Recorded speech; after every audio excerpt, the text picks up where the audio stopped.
कहने से नहीं, इंसाफ एक मुजरिम से मुखातिब है। बता मुजरिम। पाकिस्तान फिल्म इंडस्ट्री के सुनहरे दौर का जिक्र किया जाए तो बात बहुत से मुनफरिद किरदारों में जलवागर होने वाली वर्सटाइल अदाकारा बहार बेगम के फन की बुलंदियों का तस्करा किए बगैर आगे नहीं बढ़ सकती। वो गुज़श्ता 5 दहाइयों से अपनी लाजवाब अदाकारी से एक मुस्तनद मुकाम हासिल कर चुकी हैं। बहार बेगम ने सैकड़ों फिल्मों में यादगार किरदार किए जो शायकीन के लिए नाकाबिले फरामोश हैं। कभी उन्हें हीरोइन का किरदार दिया गया तो कभी उन्हें बहन और माँ के किरदार मिले, लेकिन उन्होंने हमेशा अपने किरदारों में हकीकत के रंग भरे और इन किरदारों को हमेशा के लिए अमर कर दिया।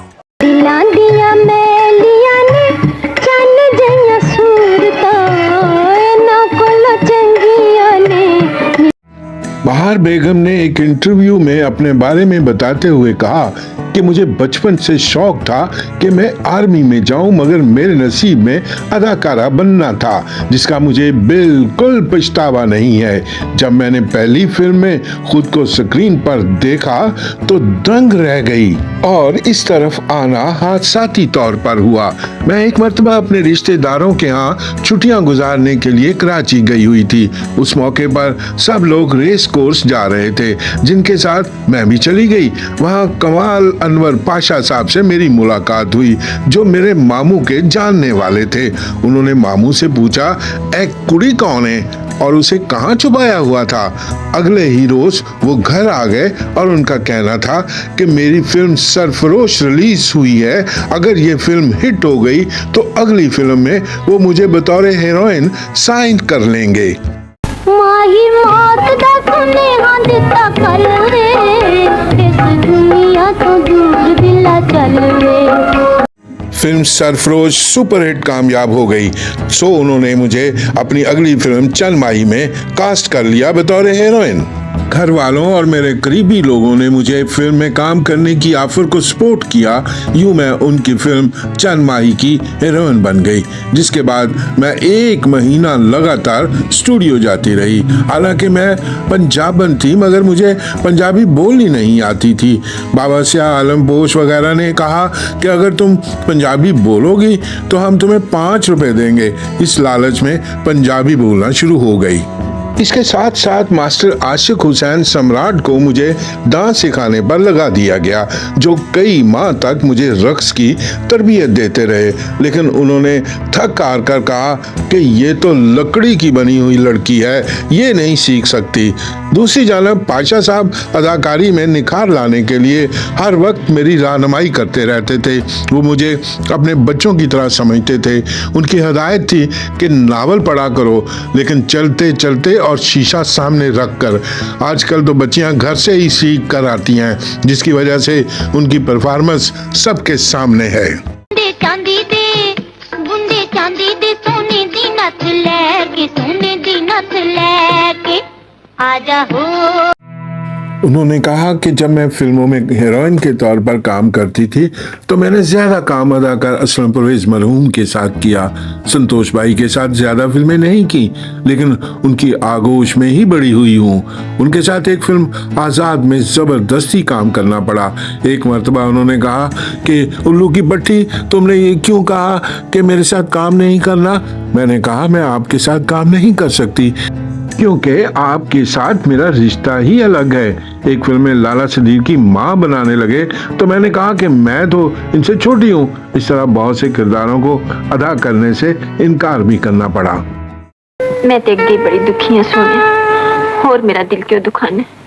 एक गरीब ते दूसरा ना दुखा दे अलावा तन देख।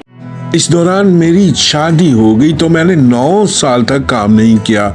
फिल्म इंडस्ट्री से दूर होने का फैसला मेरा था, उसके लिए मुझे किसी ने जोर नहीं दिया था। बहार बेगम ने कहा कि सेकंड फेज में मैं 550 फिल्में कर चुकी हूँ। जब मैंने काम शुरू किया उस वक्त फिल्म इंडस्ट्री में 12 हीरोइन काम कर रही थी, मगर हमारा कभी आपस में झगड़ा नहीं हुआ, ना कोई एक दूसरे से हसद करता था। कभी हमने नंबर 1 का लफ्ज सुना ही नहीं था। मैं समझती हूँ कि एक फनकार अपने काम की बदौलत अपने आप को मनवाता है और फिर नंबर देना फिल्म बीनों का काम है। हम कौन होते हैं खुद को नंबर 1 कहने वाले। उन्होंने कहा कि सुल्तान राय मरहूम के ज़माने में कई कई दिन तक घर की शक्ल नहीं देखती थी क्योंकि 24 घंटे काम करना पड़ता था। सुल्तान राय मुझे औरतों की राही कहते थे।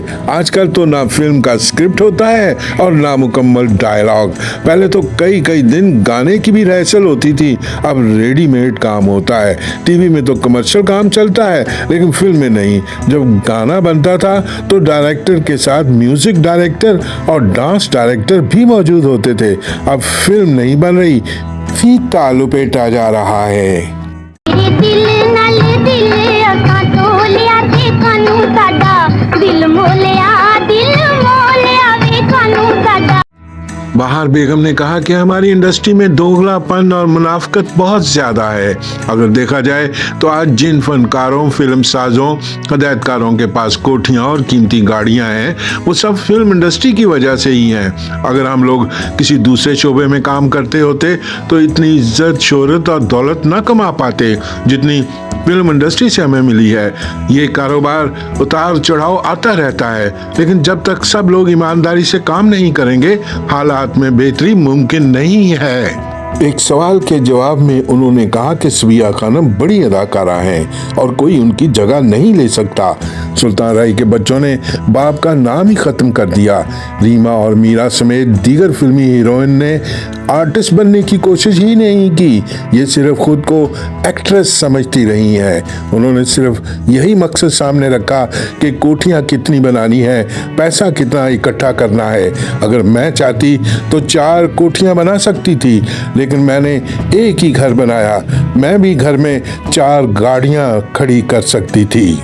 आखिर में बहार बेगम ने कहा कि वो हर साल जब भी अपने बच्चों से मिलने के लिए बाहर जाती हैं तो ये अफवाह फैला दी जाती है कि शायद मैं वहाँ मुस्तकिल तौर पर शिफ्ट हो रही हूँ। हालांकि जितनी तकलीफ आम लोगों को यहाँ पर है उतनी ही मुझे भी है। मगर ये भी तो सोचें कि पाकिस्तान के बगैर हमारा है ही क्या। इसके बगैर हम कुछ भी नहीं है। मैं पाकिस्तानी हूँ और मुझे इस पर फख्र है।